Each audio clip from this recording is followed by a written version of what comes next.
आज अमेठी जनपद में विकास कार्यों की समीक्षा बैठक है। उसी के क्रम में आज आना हुआ है। जो केंद्र सरकार और प्रदेश सरकार की योजनाएं चल रही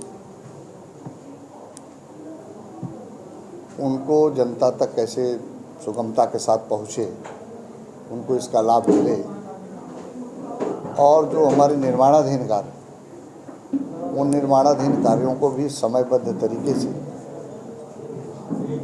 पूरा कराने के लिए सभी अधिकारियों को निर्देश दिया गया है।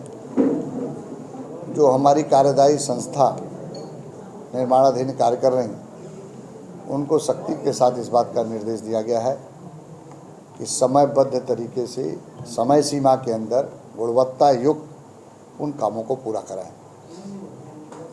निश्चित रूप से आज हम लोगों ने एक टाइमलाइन भी खींची है कि किन किन कार्यों को कितने दिनों में आप पूरा करा देंगे। कार्यदायी संस्थाओं से भी इस बात को हम लोगों ने लिया है, उनसे नो किया है कि ये जो भी परियोजनाएं चल रही हैं उनको कितनी जल्दी से आप पूरा कराएंगे, और उस टाइमलाइन के बाद हम लोग ऐसे लोग जो काम पूरा नहीं कराएंगे उनके खिलाफ भी हम लोग सख्ती के साथ कार्रवाई करेंगे। निश्चित रूप से लैंड ऑर्डर के भी विषय में हम लोगों ने समीक्षा किया है। ये लोगों को, जो फरियादी हैं, जो पीड़ित पक्ष है, उनको न्याय मिले, चाहे वो पुलिस से संबंधित हो, चाहे रेवेन्यू से संबंधित हो। इस दिशा में भी संबंधित अधिकारियों को इस बात के निर्देश दिए गए हैं कि जनता की बात को सुने, जनता की बात की समस्या का समाधान करें, त्वरित ढंग से करें।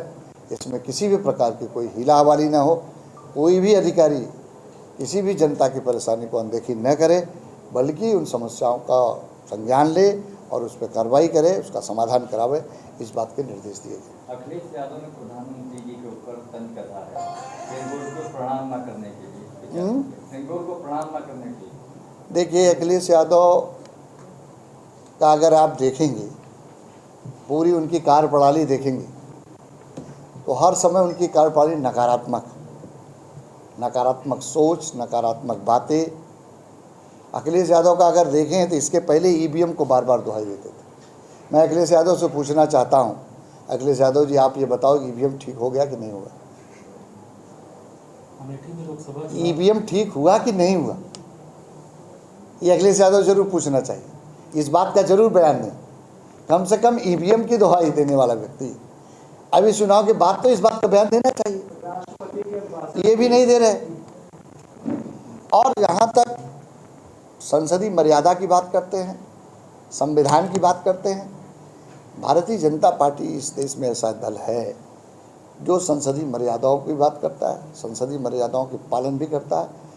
और इतना ही नहीं, आप अगर देखेंगे हमारी पार्टी की जो वैचारिक विचारधारा भी, वो सबका साथ, सबका विकास, सबका सम्मान के साथ काम करती है। तो इसलिए जो अखिलेश यादव हर समय अनर्गल बयान, अनर्गल तरह की बात, लोगों के मन में भ्रम पैदा करना। इस चुनाव में उन्होंने देखा होगा, आपने कहा कि संविधान खतरे में है, आरक्षण की दुहाई दिया कि आरक्षण समाप्त हो जाएगा। लेकिन मैं पूछना चाहता हूं अखिलेश यादव से, आप सबके माध्यम से, कि कांग्रेस से उनका गठबंधन है कि नहीं है? कांग्रेस पार्टी से उनका गठबंधन है। कांग्रेस ने पश्चिम बंगाल में, कर्नाटक में पिछड़ों के आरक्षण में मुसलमानों को घुसा है। तो जो बात पिछड़ों को न्याय दिलाने की बात अखिलेश यादव जी कर रहे हैं, क्या आप पश्चिम बंगाल में, कर्नाटक में पिछड़ों को न्याय दिलाएंगे? हमारा सवाल, वो न्याय दिलाएंगे कि नहीं दिलाएंगे? एक राजनीतिक दल के कार्यकर्ता, नेता होने के नाते मैं उनसे जरूर इस बात को पूछ रहा था कि वहाँ आप क्या न्याय दिलाओ। जिस जम्मू कश्मीर में 370 लगने के कारण ओबीसी, एससी, एसटी को आरक्षण का लाभ नहीं मिल रहा, देश के यशस्वी प्रधानमंत्री जी ने, देश के यशस्वी गृह मंत्री जी, जम्मू कश्मीर से 370 हटाकर ओबीसी, एससी, एसटी को भी आरक्षण का लाभ दिलाने का काम। इतना ही नहीं था, नीट की परीक्षाओं में आरक्षण की व्यवस्था लागू नहीं। उसको भी लागू किया।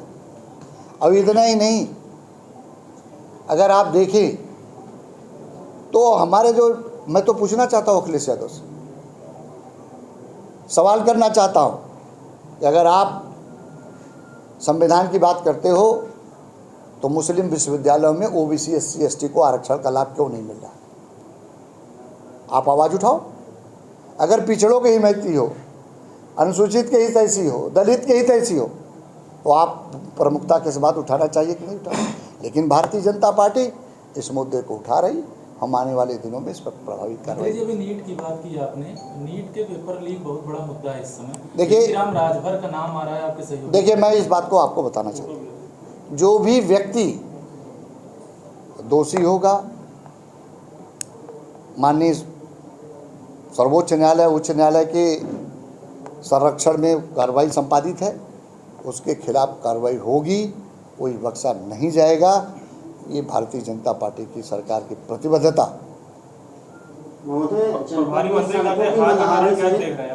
देखिए, हार के कारण पर हमारी संगठनात्मक दृष्टि से हमारी पार्टी इस पर समीक्षा कर रही है, और जो भी कमी आएगी उस सबको हम दूर करके अगली योजना, अगले रणनीति के लिए हम तैयारी कर रहे हैं। निश्चित रूप से हमारा जो पैनल भारतीय जनता पार्टी ने तैयार किया था, पूरे प्रदेश में लोग जा रहे हैं, संगठन के लोग जा रहे हैं, वहाँ फीडबैक ले रहे हैं।